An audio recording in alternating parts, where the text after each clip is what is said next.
And we're now going to take you live to Brisbane, where the Labor Party is launching the costings of its campaign promises. Which is fair, but also the case for big, important, good quality structural reform to the budget, which sees the budget return to balance the same year as under the government's projections and build to stronger surpluses over the medium term. I'll talk a bit more about that in a moment, but firstly, we're also today making an announcement about the process and rigour which Labor has applied to our costings. As you know, we've had our policies costed by the Parliamentary Budget Office, but as well, Labor last year engaged 3 eminent, expert and qualified Australians to assess the underpinning assumptions, the rigour of the work applied by the Parliamentary Budget Office to Labor's policy. I'm joined today by Professor Bob Officer, Dr Mike Keating and Mr James Mackenzie. Professor Officer is an Emeritus Professor of Finance at Melbourne University, holds an MBA and PhD from Chicago University, and of course was chosen by the Howard government to conduct the Commission of Audit. Dr Mike Keating is one of Australia's most eminent former public servants, having been Secretary of the Departments of Finance and Prime Minister, as well as Employment. And James Mackenzie is a distinguished business person, a chartered accountant, former Chief Executive of Norwich Union Australia. They have examined the costings, assumptions, behavioural impacts of all our policies, and they have provided me with a letter which has been released to you, which says, and I quote, "We are of the opinion that the policy costing process has been thorough and comprehensive, that the assumptions which underpin the Parliamentary Budget Office costings are sound, and all of the costings in Labor's budget plan are of a similar quality as budget estimates generally, and therefore present a reasonable basis for assessing the net financial impact on the Commonwealth budget." Just to make clear, we've asked the panel to examine the rigour and the process. We did not ask nor received endorsement of the policies themselves. We didn't ask them for policy advice. We asked them to examine the assumptions and underpinning process, and that is what they have provided. When Tony has finished his remarks, I'm going to invite Dr Keating to add to our comments. Then there'll be an opportunity for you to ask the panel questions as well. But given we're going to be going a little while, the panel's now going to take a seat and will join us again at the questions, at the question time period. Thanks. Now, as I've said, Labor has made a series of detailed policy announcements now over a matter of years. Detailed plans which see our budget return to balance in the same year as the government, which sees stronger surpluses over the medium term, and in fact adds $10.5 billion to the budget bottom line over the decade. As you can see from our first graph, the measures that we have announced, including negative gearing, capital gains tax reform, as well as not proceeding with the government's big corporate tax cuts, see us returning to balance in the same year and then building stronger surpluses over the decade. In addition, the next graph compares deficits over the next 4 years. As you can see, now the blue graph, the blue bar, which represents the government's position, assumes that they are able to pass the zombie measures, the unfair measures from the 2014 budget. We give them the benefit of that doubt, even though that will never happen. You will see there the difference in budget deficits in each year, and the red part of the bar graph is the difference created by Labor's investment in Medicare, education and infrastructure, jobs, schools and hospitals, which reflects Labor's different priorities. Also, of course, reflects the fact that we've rejected doing negative gearing retrospectively, so it builds over time, for example. But you see the return trajectory. You see that we reduce the budget deficit each and every year in a different form to the government, but the deficit comes down each and every year for the next 4 years. Of course, the government's graph does not include, the bar graph does not include the measures which Mr Turnbull announced at their policy launch this morning, not included in that. I would expect and hope that Mr Morrison and Mr Cormann urgently update their budget figures and release their full budget bottom line well before next Thursday, which is their form, to do it on the Thursday before an election. Mr Morrison and Mr Cormann should stand before you and do what Tony and I are doing today and fully reconcile their budget bottom line Mr Turnbull spent several $100 million this morning, that needs to be accounted for in the government's figures as well. Now, of course, we've announced as we've gone a series of savings measures, which I'll talk about in a moment, but today we're announcing the final two savings measures that Labor is taking to this election.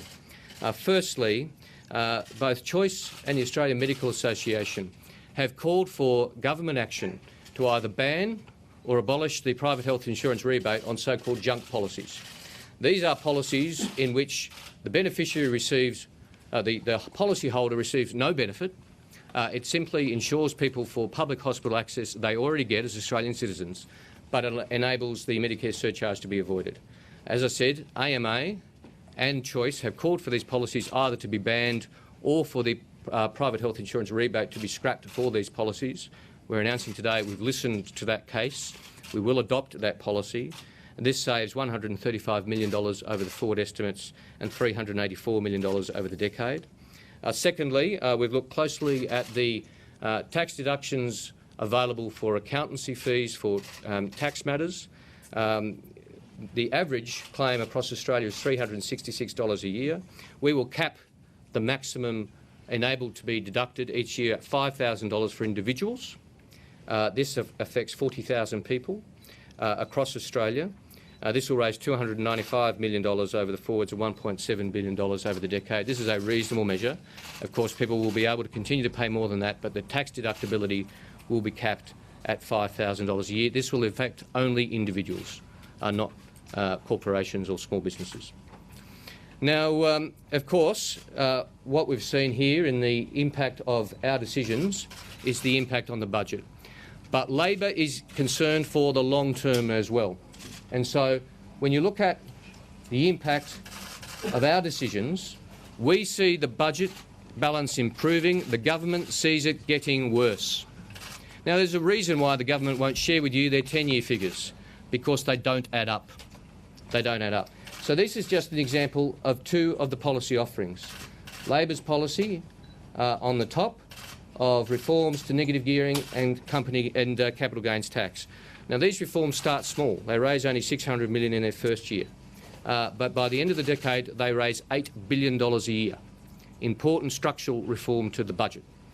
The government's company tax cuts, their big business company tax cuts, also start small, but cost the budget $14 billion every single year by the end of the decade.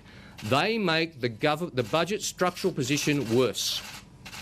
They are reckless. It is the biggest fiscal ram raid on this budget which has been announced during the course of this election. You see the government worsening the structural position of the budget over the medium term. Well, we in fact have made the important, sweeping structural changes necessary to see the budget return. So today we are announcing comprehensively, in more detail and earlier than the government, the fiscal impact of our policies over 10 years, not just 4, both. And not on the Thursday before the election after the advertising blackout has commenced, but here on Sunday, allowing the Australian people to see our plans, for you to scrutinise them today and over the coming days.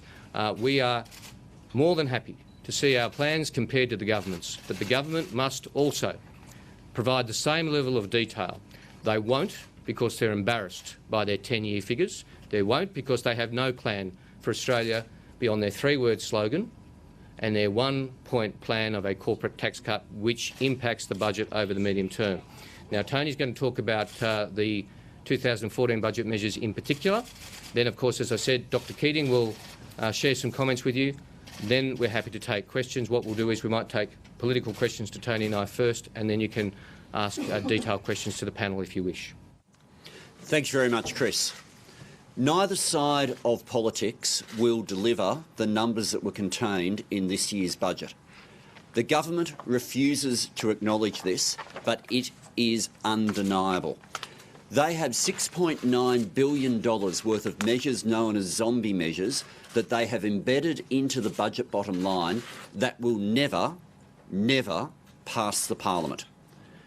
They cannot and will not deliver the numbers that are contained within the budget. Not only that, whereas you see with the blue line is the budget numbers, The grey line represents what they would actually deliver, and the red line represents what Labor will actually be able to deliver. For the first 4 years, that means a difference between what the government can deliver and what Labor can deliver, where in deficit across the forwards, the government's deficit figure, based on the zombie measures never being able to get through, is $91 billion in cumulative deficit. For Labor, what we announced today over those 4 years, instead of 91, becomes 101. We then have both sides hitting surplus in the same year, and from that time on, the structural improvements to the budget become obvious. What the government is putting forward, by relying on measures that can never make it through the Parliament, is that Australia will continue to be held hostage to variations in budget parameters. If you look at their figures, both in terms of what they claim their budget bottom line to be and what it in fact becomes because of the measures that can never pass the Parliament, is that you end up with future budget projections basically flatlining only just above parity, only just above the zero figure. By doing that, it means the budget will continue under this government to continue to be held hostage to parameter variations or changes in international circumstances. What Labor is putting forward by making the structural changes to the budget is the only path forward to be able to structurally improve the fiscal situation of Australia. Only Labor is putting forward a plan with structural improvements to the budget. The Coalition, on the other hand, is actually deliberately putting forward a structural deterioration. That is what is embedded in their company tax cut. The hit to the budget gets worse and worse year on year, whereas Labor, by putting forward the changes, in particular to negative gearing and capital gains tax, has a structural improvement to the budget that the budget and the nation needs. Thank you. Dr Keating. Thank you very much. I think you mostly said what I needed to say, but I'll just repeat a couple of the most important points. First, the panel was there to verify the costings, not to endorse the policies. We didn't. The second point is that costings of any policies inevitably involve a degree of uncertainty. We've satisfied ourselves, having gone through the independent costings of the Parliamentary Budget Office, that the uncertainty in the estimates which have been put before you are no different to the uncertainty in budget measures generally, or budget documents generally.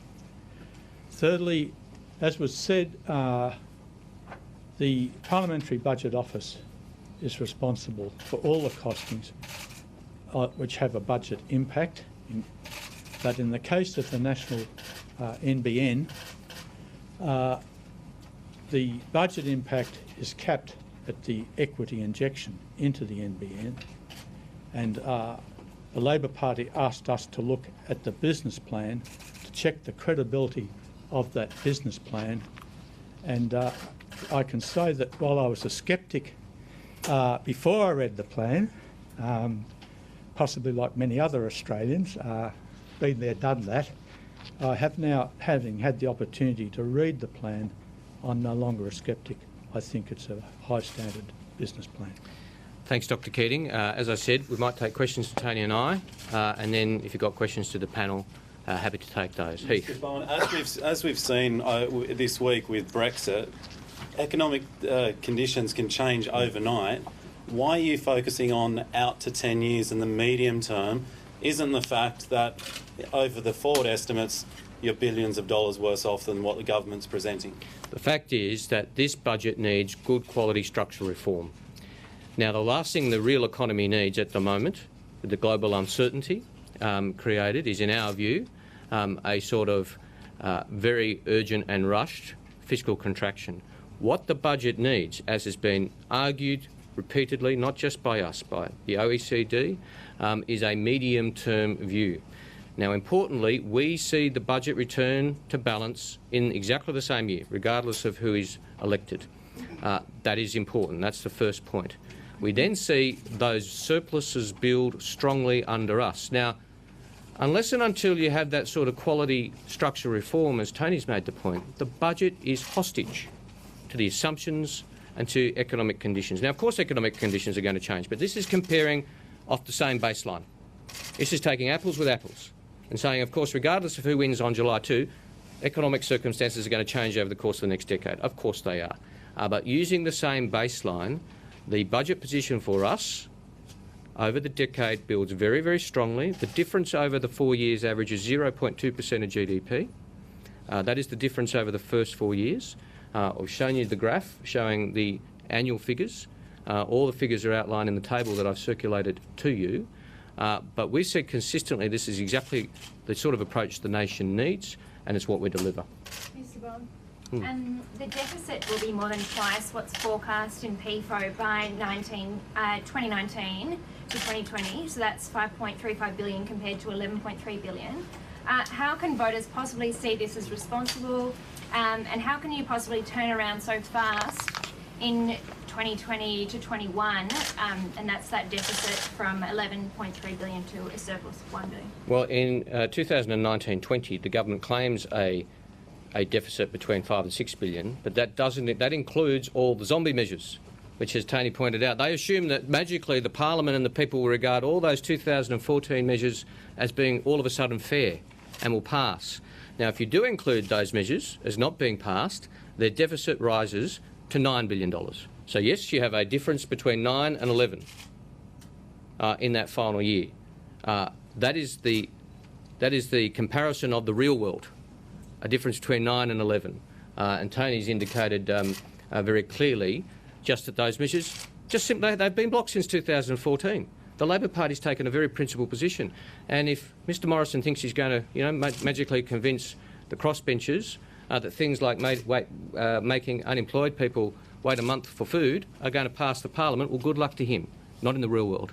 Mr. Bowen, will Labor release the correspondence from the PBO, and how many of the policy costings have been rated with low reliability? I understand that's the spin from Liberal Party head office this morning.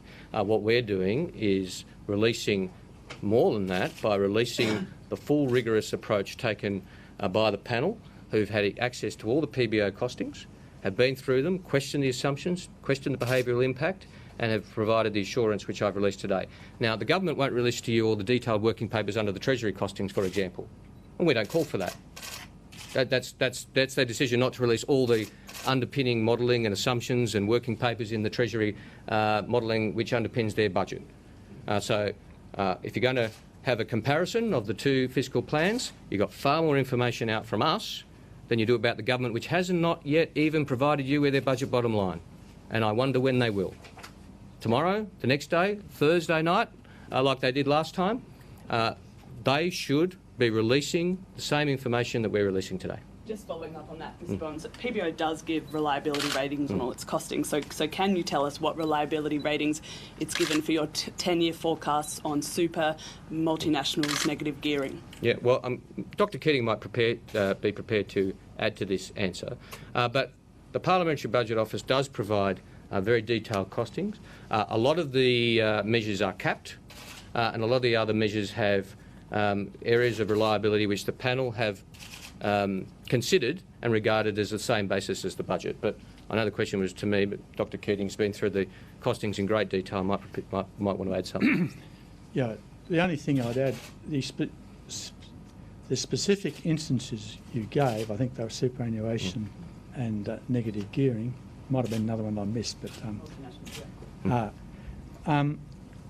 look, I think you're always going to get a higher degree of uncertainty with measures where there's quite a big behavioural impact on the one hand. On the other hand, we do have quite a lot of information that's already there, particularly in relation to superannuation, so that while, if you like, the uncertainty, particularly in the out years, is higher with these sorts of estimates, I think these are about as certain as you can be, if I put it that way. I don't think they're any more uncertain and say the company tax, on the other hand. And if I can add, there is nothing with budget parameters or assumptions that will change the fact that capital gains and negative gearing is a structural improvement to the budget that increases over time, and the company tax change is a structural deterioration of the budget that causes more and more budget deterioration over time. Other questions? So to be clear, Mr Bowen, you've adopted the assumptions of the budget. So, for example, on commodity prices, which of course can wreck a budget, your assumptions, you say, you haven't altered those assumptions. Yeah, we're comparing apples with apples, you're right, Tim. So we're comparing the government's baseline with ours, and then what we're really comparing is the impact of decisions. So we're showing the impact of our decisions on the budget compared to theirs. Now, you know what I think about the government's assumptions on iron ore prices, for example, and real wages. Those criticisms stand. That's why I've said I'll bring down an economic statement within the first 3 months of taking office to have those assumptions updated, as well as implementing Labor policies. But what we need to do is compare baselines. And you start from the same position, and you're starting from the same position. Labor's budget position over the 10 years improves dramatically compared to the government's. So, Mr Bowen, are you suggesting that in your mini-budget, if you're elected, voters could see the deficits over the next 4 years worsening under a Labor government, and who knows whether from year 6 on whether that will still be a No, well, what surplus? I'm suggesting is you will always see, as Tony said, a better structural improvement to the budget from our policies, by the impact of our policies. Now, Scott Morrison can, make a virtue out of the fact that he thinks iron ore prices are higher in his budget than they are in reality. I'm not going to do that. And as I've said before, the assumptions underpinning future Labor budgets will be prepared by the Parliamentary Budget Office, arm's length from government. Now, if Mr Morrison is going to assert to you that iron ore prices will be the same next year and the year after as what he's projecting now, well, that's the matter for him. I'll just say we'll update those, arm's length from government, through all our usual economic statements and budgets. How many people will be affected by this policy to remove the junk policies from private health insurance rebates? And also, how much extra will people who have those junk policies have to pay? Well, what I imagine what people will do is then go to their health insurer and say, you need to give me a better policy, which then reflects a benefit to me, not just insure me for things which I currently can get through the public health system. I would have thought there are many people, frankly, out there who don't realise that they're paying for health insurance policies which provide them with a benefit they're entitled to as an Australian citizen. So really it's up to the health insurance companies then to go back and reflect on their policies, and I would suggest change the policy offering to enable beneficiaries to receive the private health insurance rebate. I expect that's what would happen by and large, because people are going to go to their health insurer and say, I've lost the health insurance rebate because the government, assuming we're in office, says that this policy provides me with no benefit. I'd like to see a benefit, please. I'd like to see a benefit, please. And that's as the Australian Medical Association has called for and Choice has called for. And I'd recommend Choice's work to you. They go through these policies in a lot of detail and show how there's no benefit for people. And just qualifying, if I could, on the second measure that you announced, the $5,000 cap you're talking about, is that a $5,000 cap on fees to an accountant for tax? For tax deductibility. Right. So for managing your personal affairs as an individual, you can claim up to $5,000. Above that, if you choose to pay your accountant more, then that won't be tax deductible. And there are a great many Australians who do, apparently. 40,000. Right. 40,000. And they would be individuals with very complex tax affairs as individuals and presumably high income earners. On top of those two measures you've just outlined today, is there any other perhaps smaller ones that underpin these numbers that haven't yet been publicly announced? Is there anything in there that you've got in there but you haven't said, announced? No decisions taken, not announced, Heath, no. These policies, these savings we're announcing today are it on top of everything else we've already announced. Mr Bowen, if the coalition has a hole because of zombie zombie measures, will it be worse for Labor as well? As in, if the coalition has them, then won't you have them as well? No, because we've incorporated them not being implemented in these figures. That's the very point of what Tony was talking about. Our budget bottom line shows that we will not proceed with them. No matter who's elected, the zombie measures won't pass the parliament. Our figures reflect that they won't pass the parliament. The government is still trying to get away with the con of claiming they will pass the parliament.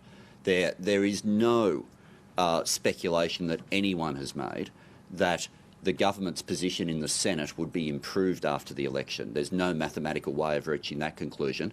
If they were serious about these measures getting through, it's a double dissolution. They could have included them as a trigger. They didn't. These measures will never pass the Parliament. The government knows it, but they are including them as a numerical game to try to trick people into thinking they have a better bottom line than they will actually be able to deliver. You have just been criticised as well. Sorry. You've also been criticised for holding your costings press conference in Brisbane when all the other correspondents at the same time are in the coalition's policy. There's plenty of journalists here. I think you could pan around this room and see what. You haven't got any of your economics correspondents, and that kind of thing. What's your response to that? Well, firstly, this is a funny way of hiding something. In a press conference with 40 journalists and 6-7 TV cameras and multiple still cameras. I mean, I don't think this could be a suggestion or an accusation fairly levelled. Now, the fact of the matter is we're announcing this today, not on the Thursday, 2 days before an election, but a full week. Tony and I will have extensive media engagements tomorrow in Sydney. We will be answering questions as well. We're right here answering your questions. We have logistical reasons for being here today. There's, a lot of people involved in this press conference, including the panel members. We have logistical reasons for being here today. Obviously, Labor's been busy in Brisbane here this morning, and you're here, and we wanted to make sure, frankly, that you knew about this press conference so that you could be here and to ask us any question on your mind this afternoon, which you've done. We'll go here. Following on from that, do you think that then it's appropriate the opposition leader isn't here, instead he's gone up to Gladstone? And also, I think you called Brexit global uncertainty a rushed fiscal contraction. Do you think that, have you factored in the deficits possibly being bigger in the first 4 years, given the global uncertainty that is going on at the moment in the EU? On the first question, the tradition is that the Shadow Treasurer and Shadow Finance Minister make this along many elections, and indeed the Treasurer and the Finance Minister. We're not calling for Malcolm Turnbull to release his budget bottom line. We're calling for Scott Morrison and Matthias Cormann to do it. So, that's the tradition, and Tony and I are here as the Labor Party senior economic spokespeople, quite appropriately answering your questions. I think that's fair enough. Just so I haven't answered the second part of the question, then I'll come to you. The second part of the question went to Brexit. Look, there's no doubt that Brexit creates some global uncertainty. No question about that. I have received, as has Bill Shorten, briefings from the Governor of the Reserve Bank, the Treasurer, the Secretary and the Chairman of APRA under the caretaker provisions, as the government would have received. I'm not going to go into detail about those. That wouldn't be appropriate. But I will say that the major impact on Australia comes from that global uncertainty, not any direct impacts on Australia. The UK is no longer, our top 5 trading partners. It is a much less intense economic relationship than it was a few decades ago. Now, that global uncertainty will play out. Now, we don't yet know exactly when the UK will leave Europe. There's speculation that it may happen sooner rather than later. There's a process to go through. Obviously, for the sake of global calmness, you would have preferred that Brexit didn't occur, but it's a fact of life. It's occurring. And it's incumbent on both the government and the opposition, as I think the government has now more recently. They weren't originally, but they have now more recently been more measured in their comments to say this will provide some global turbulence, but in terms of direct impact on Australia, we can work on the basis that that impact is very, very limited indeed. Mr Bowen, what's the economic impact of the capital gains tax changes and the negative gearing changes? Has the impact on the economy been modelled, and are you going to release that? I'd refer you to the modelling which has been released by the Australian National University, by the McKell Institute and others, the work of economists on this across the board. This has been, again, we released this policy earlier in the year to enable all this scrutiny of our policies for independent people to model it, not so independent people to model it, for the Treasurer to commission not so independent people to model it. That's all played out in the public spotlight, and we are more than happy to have that debate. But we turn up at this debate with policies.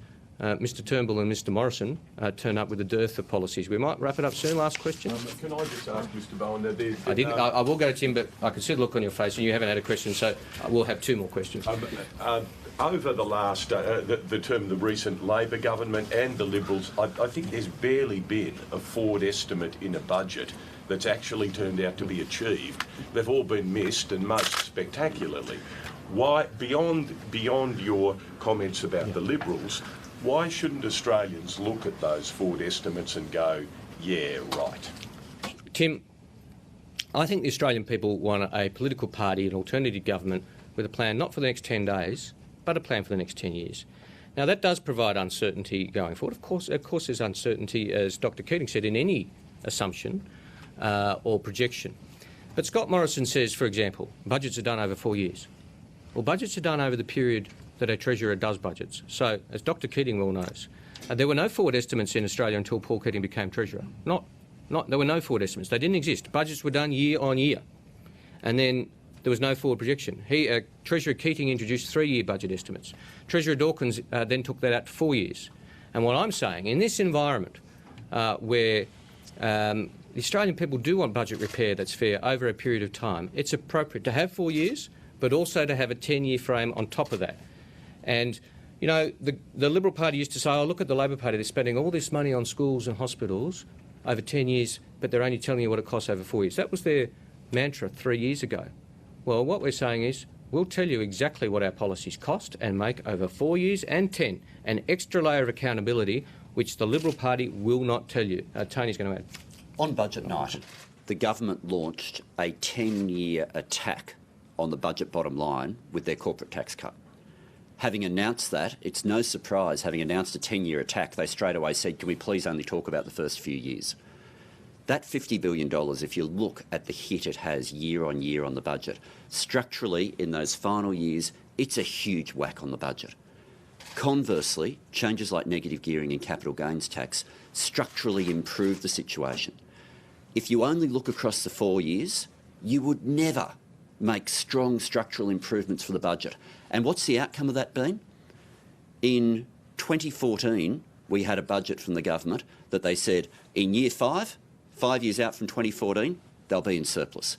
In 2015, they had a budget. They said in year 5 years out, they'll be in surplus. A few months ago, they did the exact same thing. Why does that keep happening? It's what Chris said right at the beginning. As long as you don't make the structural changes to the budget, you are going to be hostage to the exact sort of parameter variations that have dominated questions in this media conference. And the last question. Have you had any advice as to what impact your plan will have on our AAA credit rating? And just one more on superannuation, what's Labor doing? Will you be supporting the government's measures? So on the AAA credit rating, I was the one who first said this rating is under threat. Scott Morrison won't acknowledge that. I will. Important decisions are necessary. Those important decisions are the ones which see the budget return to a good quality structural balance, surplus. They're the decisions necessary. Of course, if we were talking about reaching budget surplus much later than the government, then that would be a very legitimate point that the ratings agencies would be concerned about. But returning to balance exactly the same year as the government and then building those surpluses over the decade, should I be Treasurer? Obviously I would then talk in an expeditious fashion to the ratings agencies and explain our fiscal plan. In relation to superannuation, we've outlined here we continue to have concerns about the retrospective nature of some of the government's measures. We want to raise the same amount of money as the government will consult in office about the retrospective nature, but we are committing to raise the same amount of money as the budget, as the government, from the superannuation changes, and there are some measures with the resources of government which we would then sit down with the sector and work out if there's a better way, but the commitment is to the envelope which the government has outlined. And Tony will add to that. The strongest argument on the AAA credit rating is to look at what the agencies have said themselves. Look at what Moody's has said. Obviously, it means a lot to us from the Labor Party. The 3 AAA credit ratings were only achieved. We only got to all 3 when Labor was in government. But Moody's have delivered the advice. They've said you have to deal with both revenue and expenditure. Scott Morrison just ignores them. And the biggest spend in this entire election campaign is to give away $50 billion of revenue through their corporate tax cut. They are in direct defiance of what the credit agencies are saying we need to do. Thanks, ladies and gentlemen. Thank you. And that was the Shadow Treasurer Chris Bowen and Shadow Minister for Finance Tony Burke releasing Labor's